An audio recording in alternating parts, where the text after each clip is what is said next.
నీ ప్రాబ్లం ఉంది. నా నడక కూడా కొంచెం వంకరగా ఉంటుంది. నేను ఆ విషయం మర్చిపోయినప్పుడు ఎదురుకి బాగా తెలుస్తూ ఉంటుంది అనమాట. అలా అలా నడుస్తూ ఉంటాను. కొంచెం కాన్షియస్ అయితే మళ్ళీ ఎందుకంటే దీని మీద ఎక్కువ బరువు పెట్టకూడదని ఇన్నర్గా ఏదో ఉండి అలా నడుస్తూ ఉంటాను.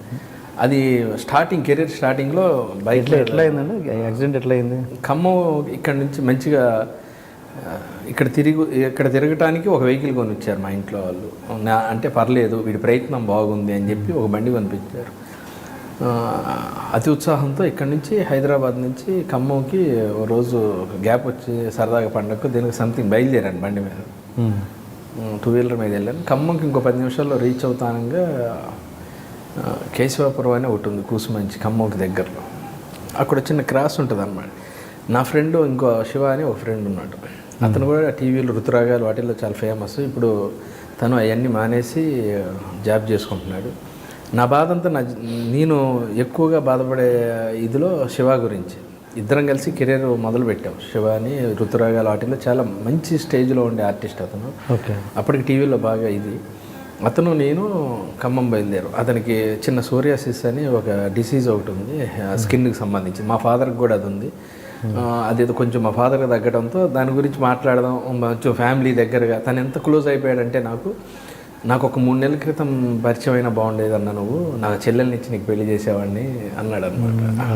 నేను పెళ్ళి అయిపోయిన తర్వాత అంత మాట అన్నాను అంటే అంత ఎమోషనల్గా బాండింగ్ అయ్యాను. నేను ఎక్కడికి వెళ్ళినా పొద్దున్నే నా దగ్గరికి బేగంపేటకి బోరబండ నుంచి బుట్టలో అన్నము రసం అన్నీ పెట్టుకొని వచ్చేవాడు. మళ్ళీ సాయంత్రం వెళ్ళేవాడు. ఇద్దరం కలిసి జర్నీ చేసేవాళ్ళం ఇండస్ట్రీలో హ్యాపీగా. అలాంటిది ఖమ్మం బయలుదేరాం. పాలేరు అని ఒక రిజర్వాయర్ చాలా బాగుంటుంది అనమాట. ఖమ్మంకి బిఫోర్లోనే పాలేరు అని ఉంటుంది. Water gator అదిరిపోద్ది.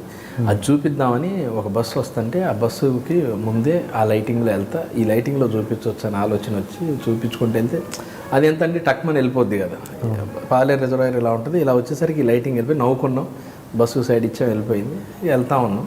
కొంచెం దూరం అలా వెళ్ళిన తర్వాత కేశవాపురం దగ్గరికి వచ్చిన తర్వాత బస్సు స్లో అయిందన్నమాట. ఓకే, ఎవరు దిగుతున్నారన్న అదే ఆలోచనతో నేను ఇలా తీసుకుంటే ఎదురుగా లారీ వచ్చి కొట్టేసింది. ఈ సేఫ్టీ గార్డ్ ఉంటుంది కదా బండికి 2 వీలర్కి, అది డోర్ వేసినట్టు క్లోజ్ అయింది. నాకు అది వచ్చి లారీ వచ్చి తగిలే వరకే గుర్తుందండి. దాని తర్వాత కట్ చేస్తే ఈ హైట్లో వచ్చి కింద పడ్డా నేను. అక్కడే మళ్ళీ దాని మధ్యలో ఏం జరిగిందో తెలియదు. అందుకే సప్మ అనేది ఫ్లాష్ కట్ పడ్డట్టు అయింది అంతే. రెప్పపాట్లో జరుగుద్ది అంటారు కదా యాక్సిడెంట్. చూస్తే నేను కింద పడి ఉన్నా. నా కళ్ళ ముందు నా కొత్త హీరో హోండా బండి ఈడియట్లో ఉంటుంది 1213 అని ఆలీ గారు వేసుకొని వెళ్తూ ఉంటారు. అంటే నేను బాగా తిరిగేవాడిని అప్పట్లో. ఆ బండి అలా రాసుకుంటూ వెళ్తూ ఉందన్నమాట. నా హెల్మెట్, చిన్న హెల్మెట్, హాఫ్ హెల్మెట్ నా పక్క నుంచి ఇంకోటి దాన్ని దొక్కుంటూ వెళ్ళిపోయింది. చూస్తే లేగలేకపోయాను. చూస్తే జీన్స్లో నుంచి థైబోను స్కిన్ నుంచి చీల్చుకొని బయటకు వచ్చి తెల్లగా కనపడుతుంటే కొడితే అది బోన్ తీసి లోన్ పెట్టుకొని శివ శివ అని అరిస్తే ఆ పక్కన ఉన్నాడు. నిజంగా ఆ అబ్బాయి పేరు శివ. అప్పుడు ఓం నమ శివాయ అని ఒక 10:30 టైంలో బాగా ఫేమస్ సీరియల్. అది హిందీ వర్షన్ డబ్బింగ్ అయి తెలుగులో వచ్చేది. బాగా ఫేమస్ సీరియల్. అది చూసి ఎవడో పడుకుంటున్నాడు అప్పుడే ఇట్లా డోర్ వేస్తా. నేను ఈయన శివ శివ అని అరుస్తుంటే ఆయన ఉరికి వచ్చాడు. ఆయన మరి ఆ సీరియల్ మరి ఉన్న మూడ్లో ఉన్నాడు. వాళ్ళు వచ్చి పక్క తీశారు. నా హెయిర్ స్టైలు నన్ను చూసి అచ్యుత్ అనుకున్నారు నన్ను వాళ్ళు. ఓకే, అచ్యుత్ గారా టీవీ యాక్టర్ అచ్యుత్ అంటే అతనికి లైట్కి ఇక్కడ ఏదో చిన్న దెబ్బ తగిలింది. అతనికి రైట్ లెగ్ ఫ్రాక్చర్ అయింది. ఖమ్మం వెళ్ళాం. ఖమ్మంలో జాయిన్ చేశారు. అప్పుడు కొన్ని ఇక హాస్పిటల్ ఎలా జరుగుతాయి అవన్నీ వదిలిపెట్టేస్తే అబ్బాయిని మళ్ళీ హైదరాబాద్ తీసుకెళ్తాం. తెల్లారు ఒకటి వచ్చి సినిమాల్లో ఓపెన్ చేసినట్టు ఒక కంపౌండర్ టక్మన్ డోర్ ఓపెన్ చేసి శివారెడ్డి ఎవరంటే అతనంటే మీరు మాత్రం ఏం తినొద్దండి శ్రీనివాస్ రెడ్డి మీరు ఏదన్నా తినొచ్చు అంటే ఎందుకంటే తినొద్దని చెప్పారు డాక్టర్ గారు. ఏం చెప్పొద్దు తినొద్దని చెప్పండి అని పిలిచారు. అన్న మేము తెలివైన వాళ్ళమే, ఏదో నువ్వు తినొద్దంటే ఏదో ఊహించేసుకొని టెన్షన్ పట్టం కాదు, రీజన్ ఏంటో చెప్పు అంటే ఆయన స్కల్ప్ చిన్న క్రాక్ వచ్చిందండి అన్నారు. ఇమీడియట్లీగా అతనికి ఒక అంబులెన్స్ బుక్ చేసి హైదరాబాద్ తీసుకొస్తున్నాం. అది మధ్యలో అంబులెన్స్ కూడా బ్రేక్ ఫెయిల్యూర్, ఆ రాళ్ళు పెట్టి ఆయన చాలా ఇబ్బంది పడుతూ వచ్చాడు. ఇక్కడికి వచ్చిన తర్వాత తెలిసింది ఏంటంటే అది ఎక్స్రేలో ఫాల్ట్, స్కల్ప్ గీత కాదు ఎక్స్రేలో ఫాల్ట్. ఈ ఇంగ్లీష్ మెడిసిన్స్ వాడటంతో ఒళ్ళంతా ఆయనకి సోరియాసిస్ వచ్చేసింది. నా వల్ల ఇండస్ట్రీ కలలు కన్నా ఒక శివ అనే అతను నా క్లోజ్ ఫ్రెండ్ ఇండస్ట్రీలో లేకుండా నా వల్ల నాతో కలిసి జర్నీ చేద్దాం అనుకున్న ఒక ఆర్టిస్టు నా వల్ల నేను ఖమ్మం తీసుకెళ్ళి నేను యాక్సిడెంట్ చేయటం వల్ల అతను ఇండస్ట్రీకి దూరం అయ్యాడన్న బాధ ఎప్పటికీ దహించేస్తూ ఉంటుంది నన్ను.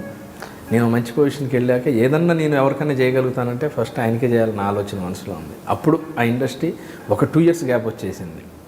నాకు ఇన్ఫెక్షన్ వచ్చేసింది కాలు, అంటే ఈ టైర్లు, ఈ గవర్నమెంట్ హాస్పిటల్లో చేసిన ట్రీట్మెంటు, దానివల్ల మిగతాది లోన్ పెట్టి కుట్టేయడం, దీనివల్ల ఏమైందంటే మొత్తం ఇన్ఫెక్షన్ వచ్చి 1 నెల రోజులు నేను అసలు సూర్యుని అనేవాడిని చూడలేకపోయా. ఆపరేషన్ థియేటర్లోకి తీసుకెళ్తుంటే చూసాను.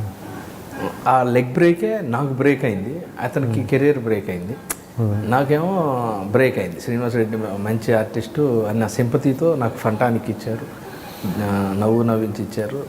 దాని తర్వాత ఫ్రెండ్స్ అందరూ తీసుకెళ్ళి పూరి గారిని పరిచయం చేశారు. ఈ డేట్ పడింది. తను ఇప్పటికీ టచ్లోనే ఉంటాడు శివనాథ్. ఇప్పుడు ఏం చేస్తున్నాడు అతను? జాబ్ చేస్తున్నాడు, అదే ప్రైవేట్ కంపెనీలో ఏదో జాబ్ చేస్తున్నాడు.